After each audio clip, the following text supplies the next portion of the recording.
देखिए, हम तो इन्वेस्टिगेटिंग एजेंसी नहीं है। आरोपी बनाना चाहिए ईडी को और उनके राष्ट्रीय अध्यक्ष जेपी नड्डा जी को तुरंत गिरफ्तार। किसी की कनपट्टी पे थप्पड़ मार दिया, उसने एक बयान दे दिया। सीधा दुष्प्रभाव पड़ता है स्वतंत्र निष्पक्ष चुनाव पर। जब आप समतल जमीन को बदल देते हैं, नॉन समतल बना देते हैं दुरुपयोग करके एजेंसीज का, तो आप सीधा उस मूल ढांचे पे प्रहार कर रहे हैं।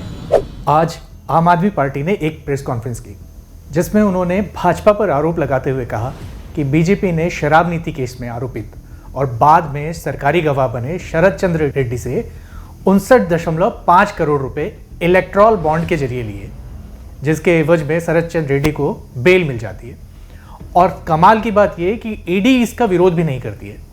उन्होंने कहा कि आपके संयोजक अरविंद केजरीवाल पर जो आरोप लगाए गए हैं वो केवल आरोप है, मनी ट्रेल कहीं भी नहीं मिला है और एक आरोपी की गवाही पर ही उन्हें गिरफ्तार कर लिया गया। जबकि शरद चंद्र रेड्डी की कंपनी अरबिंदो फार्मा, इसके साथ उनकी दो और कंपनियां भी हैं जिनका नाम है एपीएल हेल्थ केयर और यूजिया फार्मा। ये दो कंपनियां, इनके थ्रू बीजेपी को इलेक्ट्रॉल बॉन्ड के द्वारा 59.5 करोड़ रुपए दिए जाते हैं और बीजेपी इन बॉन्ड को इन कैश भी करा लेती है।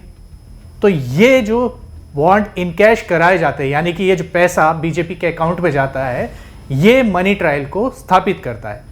केवल गवाही के आधार पर अगर अरविंद केजरीवाल को गिरफ्तार किया जा सकता है, तो यहां पर बीजेपी के साथ मनी ट्रेल साबित होता हुआ दिखाई देता है। इस आधार पर आम आदमी पार्टी का आरोप है, या एक तरीके से कहें तो वो इस तरीके से अपनी डिमांड रखती हैं कि बीजेपी और उनके राष्ट्रीय अध्यक्ष को भी आरोपी बनाया जाना चाहिए और उन्हें भी गिरफ्तार किया जाना चाहिए। देखिए, हम तो इन्वेस्टिगेटिंग एजेंसी नहीं है, लेकिन जो प्रूफ सामने आया है ये साफ दिखा देता है कि मनी ट्रेल कहां जा रही है। अभी तक पूरे एक्साइज पॉलिसी के इन्वेस्टिगेशन में बयान ही बयान थे कि किसी ने एक बयान दिया, किसी ने दूसरा बयान दिया, किसी की कनपट्टी पे थप्पड़ मार दिया, उसने एक बयान दे दिया।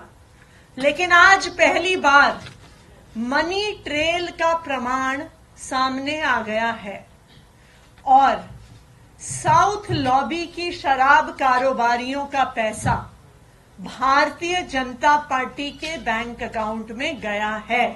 ये बयान नहीं है, ये प्रमाण है, ये मनी ट्रेल है, ये प्रोसीड्स ऑफ क्राइम है जो भारतीय जनता पार्टी के बैंक अकाउंट में गया है। ये ओपन एंड शट केस है और अब भारतीय जनता पार्टी को एक्साइज पॉलिसी इन्वेस्टिगेशन में आरोपी बनाना चाहिए ईडी को और उनके राष्ट्रीय अध्यक्ष जेपी नड्डा जी को तुरंत गिरफ्तार करना चाहिए। दूसरी तरफ अरविंद केजरीवाल की गिरफ्तारी के बाद पूरा विपक्ष एक होकर शाम को चुनाव आयोग से मिलता है। आयोग से कहा कि यह एक गंभीर और व्यापक मुद्दा है, यह एक व्यक्ति विशेष का मुद्दा नहीं है, यह किसी पार्टी का मुद्दा नहीं है। अगर आप चुनाव के लिए लेवल प्लेइंग फील्ड यानी सबको बराबरी का मौका नहीं देंगे तो यह लोकतंत्र और गणतंत्र के लिए ठीक नहीं होगा। हमने चुनाव आयोग के साथ विस्तृत रूप से वार्तालाप किया। हम सब अंदर थे। चुनाव आयोग के तीनों नवगठित चुनाव आयोग और उनके सभी अफसर थे। मैं संक्षिप्त में बता दूं आपको कि हमने क्या कहा। पहली बात कि ये बहुत ही गंभीर और व्यापक मुद्दा है। ये सिर्फ एक व्यक्ति या व्यक्ति विशेष या पार्टी विशेष का मुद्दा नहीं है। ये मुद्दा व्यापक इसलिए है क्योंकि ये सीधा संबंध रखता है भारत के संविधान के मूल ढांचे से, जिसको आप बेसिक स्ट्रक्चर कहते हैं। जैसा कि आप जानते हैं, मूल ढांचे का जो पूरा कानून है वो ये कहता है, बड़ी बहुत अनूठी बात है भारत के बारे में, कि अगर कोई भी संवैधानिक संशोधन मूल ढांचे के विरुद्ध है तो संवैधानिक संशोधन भी असंवैधानिक करार किया जा सकता है। अब इसको हमने कैसे पक्ष रखा? जब आप इस प्रकार की चुनाव के लिए जो एक समतल ज़मीन आवश्यक है, अति आवश्यक है, अनिवार्य है, समतल ज़मीन, उस समतल ज़मीन को आप बदल देते हैं, उसको समतल नहीं रहने देते हैं दुरुपयोग करके एजेंसीज द्वारा, तो उसका सीधा दुष्प्रभाव पड़ता है स्वतंत्र निष्पक्ष चुनाव पर, फ्री एंड फेयर इलेक्शंस। उसका सीधा दुष्प्रभाव आगे पड़ता है गणतंत्र लोकतंत्र पे, डेमोक्रेसी।